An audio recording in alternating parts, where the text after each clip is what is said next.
During the fire, the Alpha King's beta pushed him into the flames and ran, then a waitress saved him. #intro. The Alpha King trusted one man enough to place his life in his hands. That man was his beta. But when fire swallowed Silver Pine Lodge, the beta made a choice no one was supposed to witness. He pushed the king toward the smoke and walked away. The only person who saw everything was a waitress. Powerful guests had ignored all evening. She could have followed everyone else to safety. Instead, she turned back. What she did next saved more than the Alpha King's life, because before the night was over, Claire Bennett would discover that the fire was only the first move in a conspiracy built around one dangerous assumption: nobody important would ever listen to a waitress. Part 1, Don't leave me here. Ethan Blackwood's voice was barely audible beneath the alarms, but Claire Bennett heard it, and in that instant, running was no longer an option. Smoke rolled through Silver Pine Lodge in thick gray waves, swallowing chandeliers and turning the grand ballroom into a maze of dim emergency lights and rushing shadows. Less than 10 minutes earlier, Claire had been carrying water between tables while Alpha leaders discussed territory, law, and loyalty as though the Omega waitress beside them were part of the furniture. Now guests were pouring toward the exits, employees were calling names at emergency gathering points, and Claire was moving through a service corridor searching for a coworker who had not checked in outside. Then she saw two men through the haze. Alpha King Ethan Blackwood stood near the ballroom staircase, one hand gripping the railing. Beside him was Mason Reed, his beta of 11 years and the man most wolves believed Ethan trusted more than anyone alive. Mason had one arm around Ethan as though guiding him toward safety. Claire almost felt relieved. Then Mason stopped. Ethan looked at him. "Why are we stopping?" Mason did not answer immediately. He glanced toward the corridor behind them, checking something. Or someone. Claire instinctively stepped farther into the shadow beside a service cart. Mason leaned close to Ethan. "You should have trusted me less." Claire's breath caught. Mason suddenly forced Ethan away from the clear corridor. Ethan stumbled toward the smoke-filled side of the staircase and disappeared from Claire's view. "No," she shouted. Mason turned sharply. Their eyes met across nearly 30 feet. Claire saw the exact moment he understood he had been witnessed. His expression did not show panic. It showed calculation. Somewhere behind Claire, an employee yelled for everyone to evacuate immediately. Mason looked toward the safe exit. Then toward Claire. For one terrible second, she expected him to come toward her. Instead, he turned and disappeared down the opposite passage. Claire remained frozen. The nearest exit was behind her. Fresh air was perhaps 20 seconds away. Every reasonable instinct told her to leave and find the royal guards. Then she heard coughing beyond the staircase. "Your Majesty?" No answer. Claire stepped toward the smoke. "Ethan?" A faint voice finally came back. "Go." She should have listened. Instead, she grabbed a clean serving cloth from an overturned cart, dampened it beneath the emergency sprinkler, covered her mouth, and moved toward his voice. 3 years working at Silver Pine Lodge had taught her every hallway powerful guests never noticed. Waitresses knew the doors behind expensive rooms. They knew which corridors connected kitchens to ballrooms, which storage passages stayed clear during events, and which exits mattered when the obvious ones became crowded. Tonight, being invisible might finally matter. Claire found Ethan several feet beyond the staircase, struggling to rise. His dark formal coat was covered in dust, and exhaustion had taken some of the strength from his face, but his gray eyes remained focused. "Get out," he told her. Claire reached down. "Not without you." Ethan stared at her hand. Perhaps no one had ignored a direct order from the Alpha King in years. Then another deep crack rolled through the ceiling. Claire looked up. The old beams above the corridor shifted. Ethan followed her gaze. Claire. Somehow he had read the name on her uniform. "Run." She tightened her grip around his hand. "We are both running." This time, Ethan took it. Hashtag part 2, the ceiling groaned again, and Claire knew they had seconds to move. Can you stand? Ethan tried. His legs faltered. That answers that. She pulled his arm across her shoulders and helped him upright. He was heavier than she expected, but Ethan immediately shifted as much of his own weight as he could, refusing to make her carry him completely. Kitchen, Claire said. Then the loading dock. Ethan looked toward the ballroom entrance, where smoke had erased almost everything. The main exit is closer. And everyone else knows about it. Trust me. The word changed something in his face after what Mason had just said. Trust. Ethan looked at her once, then nodded. Lead. Claire followed the wall, counting doors through memory rather than sight. Pantry. Linen storage. Prep station. Kitchen. She had walked the route thousands of times carrying plates for people who rarely learned her name. Now every forgotten doorway mattered. A sharp noise sounded behind them. Ethan instinctively pulled Claire closer to the wall. Keep moving. Claire almost laughed despite herself. You are the one I am dragging out of here. For the briefest instant, surprise crossed his face. Maybe Alpha Kings were not corrected often. They reached the kitchen. Claire crossed to the loading dock exit and pushed the bar. Nothing happened. She pushed harder. The door remained sealed. That is impossible. Ethan looked at the handle. Why? Because I checked this door before dinner. Claire tried again. Emergency exits are never supposed to be secured like this during an event. Ethan became very still. Mason had forced him toward danger. Now an exit Claire knew had worked hours earlier would not open. Another way? He asked. Claire forced herself not to think about what the locked door meant yet. Delivery passage. Other side of the freezer. They moved again. The smoke was thinner there, but Claire could feel Ethan weakening beside her. At the entrance to the narrow delivery corridor, he stopped. If I slow you down, you leave me. No. Claire, that was not a suggestion. Good, because I am not taking orders tonight. Their eyes held for a second. Then, unexpectedly, Ethan nodded. Understood. The final door opened beneath Claire's hands, and cold mountain air rushed across her face. Relief hit so hard that her knees nearly weakened. Emergency vehicles covered the rear parking lot. Employees and guests had gathered beyond the loading area while royal guards searched the crowd. Claire helped Ethan across the pavement. A guard saw them first. The king. Captain Daniel Hayes rushed forward with 2 members of the royal security detail. Only when Daniel took Ethan's weight did Claire finally let herself breathe. Then she looked past them. Mason Reed stood beneath the flashing emergency lights. His clothes carried traces of smoke. His expression showed worry so convincingly that for 1 second Claire questioned her own memory. Then Mason saw Ethan alive. His face emptied. Not relief. Not gratitude. Fear. It lasted less than a second before the mask returned. Your Majesty. Mason hurried forward. Thank God. I tried to reach you, but the smoke separated us. Ethan said nothing. Mason continued quickly. I came outside for help. Then he noticed Claire standing beside Daniel. His eyes settled first on her waitress uniform and then on her face. Recognition flickered. Who is she? Mason asked quietly. Claire looked directly at him. He knew exactly who she was. Hashtag part 3, Claire Bennett, Ethan answered before anyone else could. His voice was strained, but the royal guards immediately became silent. She brought me out. Mason's expression softened into practiced gratitude. Then we owe her more than we can say. Claire stared at him. Tell them what happened. Mason slowly turned.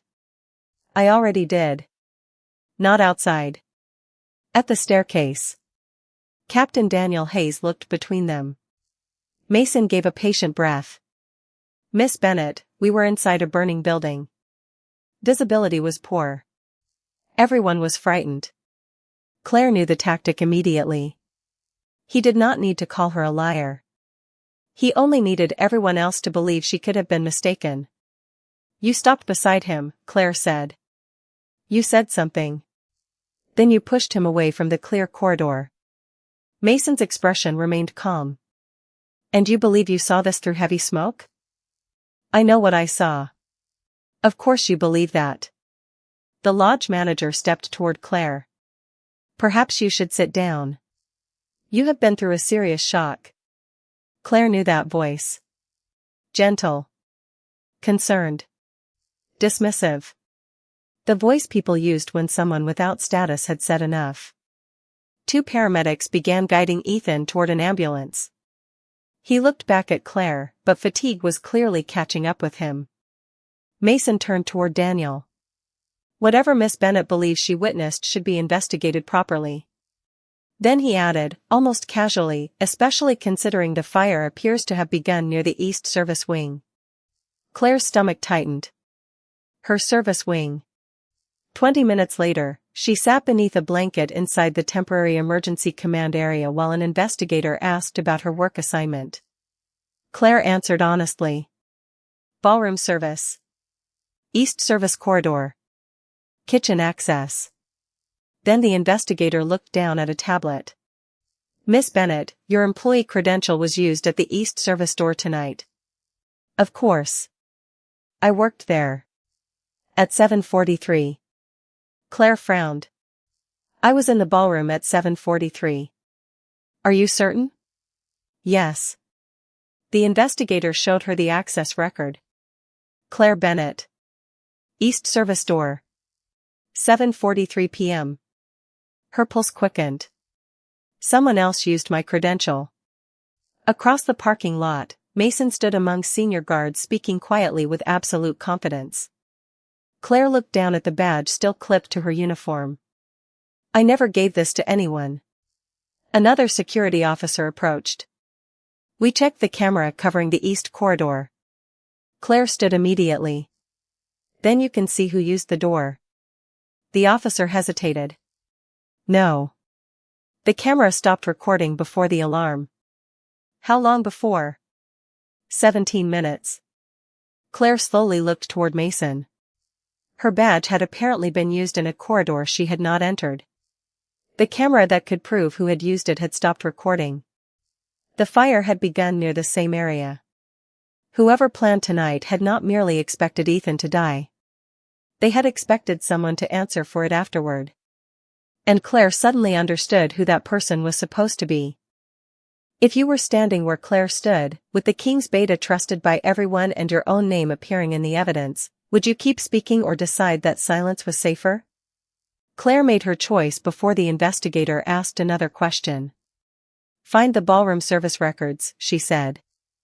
At 7:43, I was working. If someone wants my name attached to that corridor, then I want to know why. For the first time that night, the investigator looked at her not as a frightened employee, but as someone asking the right question. Part 4, 17 minutes. 7:43. Claire repeated both numbers until they stopped feeling random. She sat in the temporary command room while investigators moved around her, replaying the evening the way she replayed a difficult shift after closing. Waitresses survived busy rooms by remembering details no one else considered important. Which table changed seats? Which guest arrived late? Who asked for a different glass? Who whispered when they thought staff could not hear? Claire closed her eyes. The seating chart. The investigator looked up. What about it? Ethan had originally been seated near the east doors. Less than an hour before dinner, Mason had spoken privately with the event host and moved the king closer to the service side. Claire remembered because she had reset the place setting herself. Mason changed the Alpha King's seat. The investigator began writing. Another memory followed. A man in a maintenance jacket entering the service corridor before dinner. Gray shirt. Dark cap. Metal toolbox. Claire had never seen him before, but he had walked with the confidence of someone who expected not to be questioned. Then the kitchen door. She had checked it during afternoon setup after a delivery driver complained it did not close properly. It had opened without resistance. Hours later it was locked. Then something smaller surfaced. Mason had ordered Ethan's usual whiskey before Ethan arrived. Claire had placed both glasses herself. Mason raised his own glass during the toast, but did not drink. Instead, he set it down and left the ballroom shortly afterward. Check where I was at 7:43, Claire said. A lodge supervisor accessed the service system. His eyebrows rose. There are 2 transactions under your employee number. 742 and 745. Ballroom table 12. The investigator turned. Could another employee have used your terminal? Claire shook her head. Not without my login. I entered both orders myself. 3 minutes apart. The East Service corridor was too far away for Claire to have scanned her badge there and returned between transactions. Someone had duplicated her credential or manipulated the log. The evidence meant to implicate her had created the first proof that someone was manufacturing a story. Across town, Ethan Blackwood opened his eyes inside the private medical wing reserved for royal security. Captain Daniel Hayes stood nearby. Ethan remembered smoke first. Then Mason's voice. You should have trusted me less. His eyes opened fully. Where is Mason? Daniel hesitated. Outside. He has requested permission to see you several times. Do not let him in yet. Daniel became still. You remember something? Ethan looked toward the window. Enough. Daniel explained Claire's accusation, the failed camera, the locked exit, and then the strangest piece, her credential had been used in the East Corridor at the same time service records placed her in the ballroom. Ethan's expression changed. Someone tried to make her part of the evidence. That is one possibility. She brought me out of that building. I know. Ethan pushed himself upright despite the physician's earlier instructions. Where is she? Still being questioned. Ethan thought of Claire refusing to leave him. She had possessed no title, no training, and no obligation beyond basic human decency. Mason had held every reason in the world to protect him and had chosen the opposite.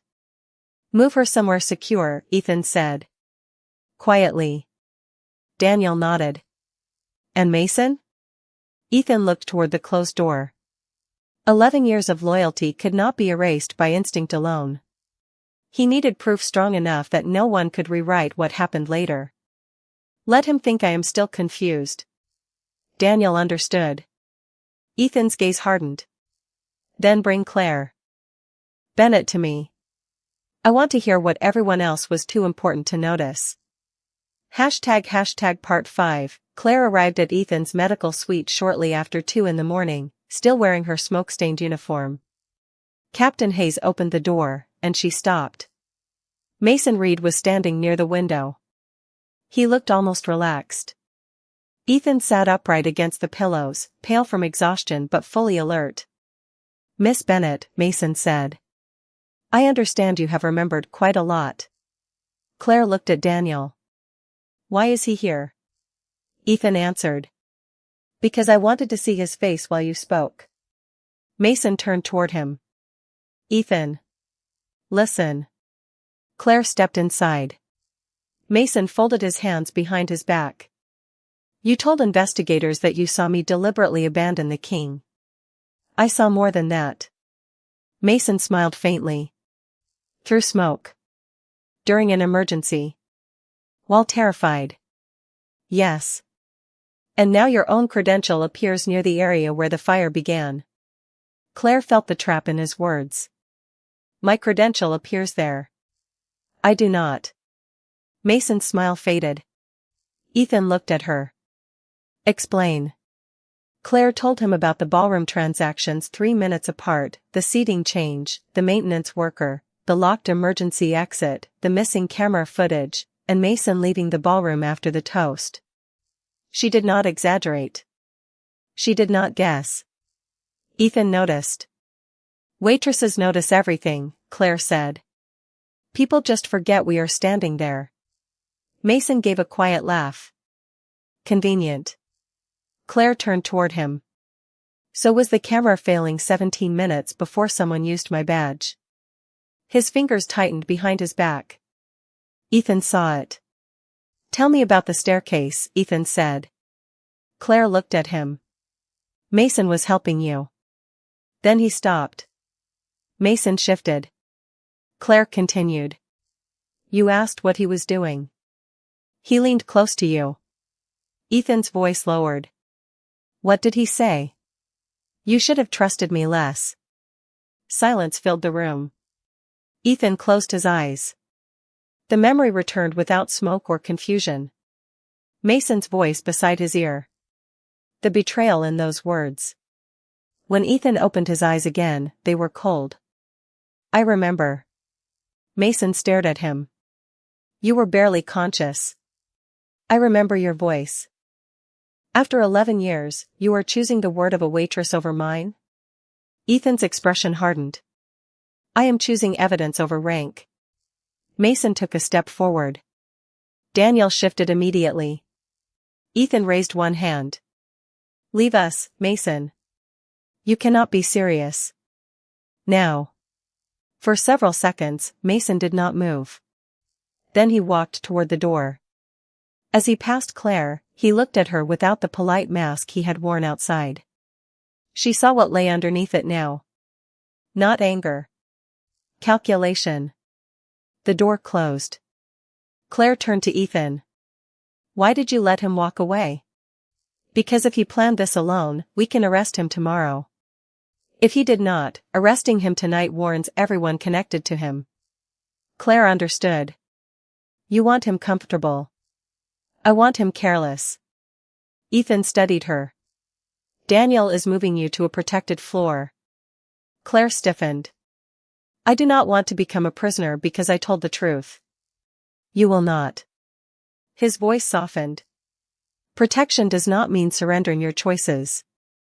If you want to stop helping, you stop. Something in Claire's expression changed. She nodded once. I am not stopping. She turned toward the door. Then Ethan caught a faint scent beneath smoke, antiseptic, and cold night air. Lavender. Rain. Warmth. His wolf, silent since the fire, suddenly surged with recognition so certain it nearly stole his breath. Mate. Ethan stared at Claire. She looked back. What? Every instinct told him to call her closer. Ancient tradition told him the bond gave the moment meaning. Ethan rejected both impulses. Claire had spent the night surrounded by people more powerful than she was, all trying to tell her what she had seen, what she should believe, and where she belonged.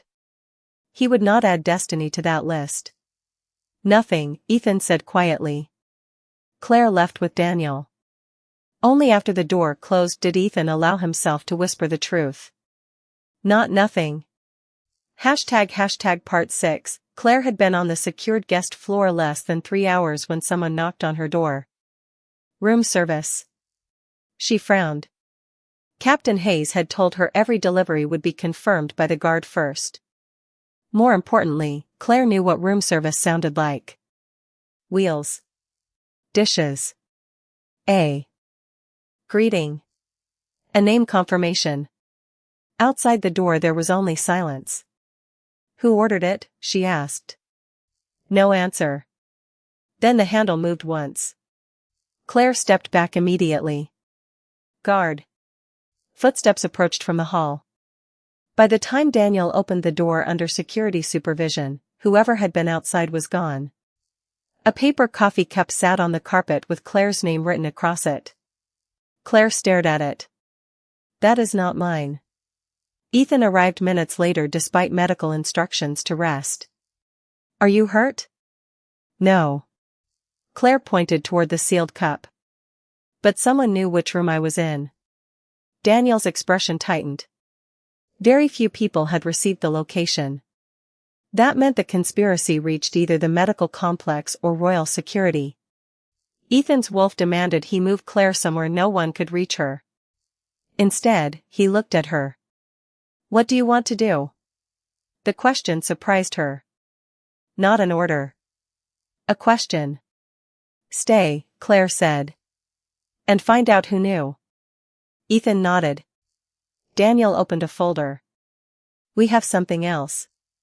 The maintenance worker has been identified as Marcus Dean. He was not employed by Silver Pine. Traffic cameras recorded the vehicle he used leaving a service road before emergency crews arrived." "Did you find it?" Ethan asked. "Abandoned 12 miles east." Inside was a Blackwood Council access badge registered to Councilman Richard Vale. Claire recognized the name immediately. He was at the dinner. Ethan looked at her. "You are certain?" "I served him." Mason met privately with Vale and 2 other Alpha delegates before the event. Daniel opened his notebook. Claire reconstructed the conversation. Vale had complained that Ethan was changing laws too quickly. Another delegate said the reforms would destroy the old order. Mason replied that there would be an opportunity before midnight. Ethan's jaw tightened. The Omega Protection Act. Claire knew the proposal. Every Omega did. It would allow lower-ranking wolves to appeal abusive pack punishments to the royal court and protect wages and property from arbitrary seizure. Daniel added that Vale's territory benefited heavily from the existing system. Claire finally saw the political shape. Beneath the betrayal. If you had died, what happened to the act? It would have stalled, Ethan said. And if I survived but could not govern, the council could appoint temporary authority. Claire looked at him. Mason. Daniel nodded. He would have been the obvious candidate. Ethan turned toward the window. Mason had served beside him for 11 years. They had negotiated treaties, settled territory disputes, rebuilt Blackwood after years of division. Claire saw grief move through Ethan before he hit it. You loved him like family, she said quietly. Ethan looked at her. No advisor would have phrased it so plainly. I trusted him like family. That is not the same thing. No, Ethan said after a moment. Apparently it is not. Claire hesitated. For what it is worth, trusting someone is not the weakness here. Ethan's expression changed. Then what is? Believing power makes someone worth trusting. The answer landed harder than Claire intended. Ethan did not become defensive. Instead, he looked at her uniform, at the woman his entire social order had almost ignored. How often does that happen? He asked. What? People assuming your rank tells them whether your voice matters. Claire gave a small, humorless smile. How much time do you have? For the first time since waking, Ethan almost smiled back. It was brief, but real. Then Daniel's phone rang. He listened, ended the call, and turned toward them. We recovered another digital record from the lodge. Ethan's smile vanished. What kind? The royal delegation requested temporary building master access before dinner. Claire's pulse quickened. Daniel looked directly at Ethan. The request was authenticated from Mason Reed's security device. Part 7, the recovered access record changed the investigation. Mason's security device had authenticated a temporary building master credential capable of opening service areas and modifying restricted event settings. It did not prove he had started the fire. But it proved he had access to the systems surrounding it. Daniel's team also confirmed that Claire's employee credential had been duplicated rather than physically used. Her original badge never left. Her possession, and the ballroom transaction timestamps made the corridor scan impossible. Someone had intended investigators to see Claire Bennett's name and stop asking questions. He expected me to carry the blame, Claire said. Ethan's expression darkened. Which means he expected you to survive long enough to be blamed. Daniel placed the files on the table. We can detain Mason and Vale now. But both can still claim their access was misused by someone else. Vale can say his badge was stolen. Mason can say an aide used his device. Claire looked at the evidence. Then we need him to speak when he thinks none of this matters anymore. Ethan understood before she explained. No. Claire raised an eyebrow. You do not know what I am about to say. You are going to suggest becoming bait. Not bait. She pointed to her statement. A weakness. Daniel leaned forward. Claire continued. Mason thinks my testimony is the problem because I am the only witness he cannot fully explain away. Tell him I changed my story. Say I admitted the smoke confused me. Say investigators are considering the badge record more important than what I claim I saw. Ethan's wolf reacted immediately, urging him to remove Claire from every part of the plan. He forced the instinct down. He may try to reach you again. Then do not let him. Claire met his eyes. But if he thinks the waitress is frightened and the king is too weak to rule, he will move. Daniel considered the proposal. We control every channel. Claire remains here. No direct contact. Ethan still did not answer. Claire understood the conflict in his face without knowing its full cause. You told me protection does not mean taking away my choices. Ethan looked at her. She had remembered. Finally he nodded. Then it is your choice. And Daniel controls every security step. At 8:30, a confidential update began moving through 3 carefully selected royal channels. Claire Bennett had reconsidered her testimony. She could no longer swear that Mason deliberately betrayed the king. Investigators were now reviewing inconsistencies involving employee access. At 9:12, Mason received the report. At 9:14, Daniel's monitored system detected a call from Mason's private office. They listened from a secure room. Mason's voice came through first. She backed down. A second man answered. Mason continued. Good. Leave the badge trail exactly where it is. If questions continue, the waitress remains the easiest explanation. Claire went completely still. Ethan's hand tightened around the edge of the table. The second voice asked about the king. Mason replied, his physicians will keep him out of the chamber. Call the council. We vote tonight. Daniel began tracing the connection. Mason continued. And tell Vale to move the original lodge access ledger before anyone compares it to the digital copy. Daniel's eyes sharpened. He silently signaled one of his officers. Mason had just told them another piece of evidence existed and where someone intended to remove it. Then came the sentence none of them expected. The fire failed, Mason said. The transition does not have to. The call ended. For several seconds, nobody spoke. Claire looked at Ethan. He still thinks you are too weak to appear. Ethan stood. Then for the next few hours, we make sure he keeps thinking it. Daniel dispatched a team to recover the original access ledger before Vale's people could reach it. Claire looked toward Ethan. What happens if Mason realizes the call was monitored? Then tonight becomes much harder. And if he does not? Ethan's gray eyes turned cold. Then he walks into his own council meeting believing he has already won. Part 8, by 7 that evening, the Blackwood Council chamber was filled with the quiet confidence of people who believed the outcome had already been decided. 12 council members sat around the long oak table beneath the silver wolf crest. Mason Reed stood beside Ethan's empty chair. Councilman Richard Vale sat several seats away, careful not to look at him too often.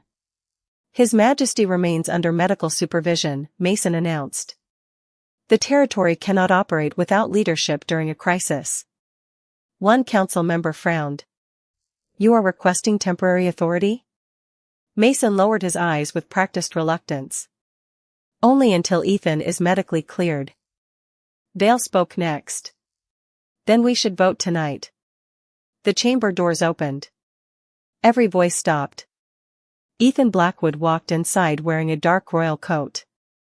Fatigue still showed in his face, but his steps were steady. Captain Daniel Hayes followed with 2 guards. Mason recovered quickly. Ethan. Your doctors do not govern Blackwood territory. Ethan took his place at the head of the table. You requested a council session. Continue. Mason stared at him. This meeting concerns continuity of leadership. I know. Ethan looked toward the doors. Bring in the witness. Claire entered. She wore a simple dark blue dress provided by royal staff. Several council members exchanged glances. Mason almost smiled. I was informed Miss Bennet withdrew her accusation. Claire stopped beside Daniel. You were supposed to be. Mason's expression hardened. Daniel placed several folders on the table. First came the ballroom transaction records showing Claire working at the exact time her credential appeared in the East Corridor. Then the technical report establishing that her credential had been duplicated. Someone attempted to place Miss Bennet at a location she could not physically have reached, Daniel said. Mason barely reacted. That implicates whoever copied her badge. Not me. Correct, Ethan replied. So we kept going. Daniel produced the lodge's original access ledger, recovered that afternoon. It showed that temporary building master access had been issued to the royal delegation and authenticated through Mason's security device. Mason's eyes narrowed. My staff routinely handle event security. Vale leaned forward. Exactly. None of this proves conspiracy. Daniel placed another document beside the first. Traffic records linked Marcus Dean to the vehicle containing Vale's council credential. Dean was now cooperating with investigators. Vale pushed his chair back. My badge was stolen. That was his first explanation too, Daniel said. Until we recovered the communication authorizing his contractor access through a company your office controls. Whispers moved around the table. Mason remained composed. Then investigate Vale. None of this proves I betrayed. Ethan. Ethan looked at him almost sadly. You always were better when you had someone else to stand between you and consequence. Vale turned sharply toward Mason. For the first time, the alliance cracked in public. Mason ignored him. A frightened waitress claims she heard a sentence in smoke. That is what this comes down to. No, Claire said. That is what you hoped it would come down to. Daniel activated the recording from that morning. Mason's own voice filled the chamber. She backed down. Leave the badge trail exactly where it is. If questions continue, the waitress remains the easiest explanation. Mason's face changed. Daniel let the recording continue. His physicians will keep him out of the chamber. Call the council. We vote tonight. Then the final words. The fire failed. The transition does not have to. Silence consumed the room. Mason looked toward Daniel. An intercepted recording can be manipulated. Which is why we verified the call through your office system, the receiving number, and the council communications network, Daniel replied. The second voice belonged to Vale's senior aide. He is currently cooperating. Vale turned pale. Mason finally looked toward the doors. Guards were already standing there. Ethan rose. There is still one thing no digital record gave me. He walked slowly around the table until he stood several feet from Mason. You told everyone the smoke separated us. Mason said nothing. Ethan's voice lowered. But I remember what you said before you left me. Claire watched Mason's confidence finally fracture. Ethan repeated the words. You should have trusted me less. Mason swallowed. Ethan, there are things you do not understand. Then explain them to investigators. I was trying to protect what you were destroying. The sentence escaped before Mason could stop it. Several council members reacted immediately. Ethan became very still. Mason realized what he had admitted and tried to recover. The old system held this territory together. Your Omega law would have broken alliances that existed for generations. Claire looked at him. So people like me were acceptable losses. Mason finally faced her. You were never supposed to matter. The words settled over the chamber. Claire did not flinch. That was your mistake. Daniel formally informed Mason, Vale, and the cooperating officials named in the investigation that they were being detained pending full proceedings under royal law. There was no dramatic struggle. Mason's defeat was quieter than that. It was the moment every person in the room stopped believing him. As guards escorted him toward the doors, he paused beside Claire. For the first time, he looked at her without seeing an Omega rank or a waitress uniform. He saw the person who had destroyed the assumption beneath his entire plan. Claire held his gaze. You planned around kings, guards, councilmen, cameras, and locked doors. Her voice remained soft. You forgot who was serving the table. Mason looked away. The doors closed behind him. Around the chamber, the most powerful wolves in Blackwood territory remained silent. This time, none of them looked through Claire Bennett.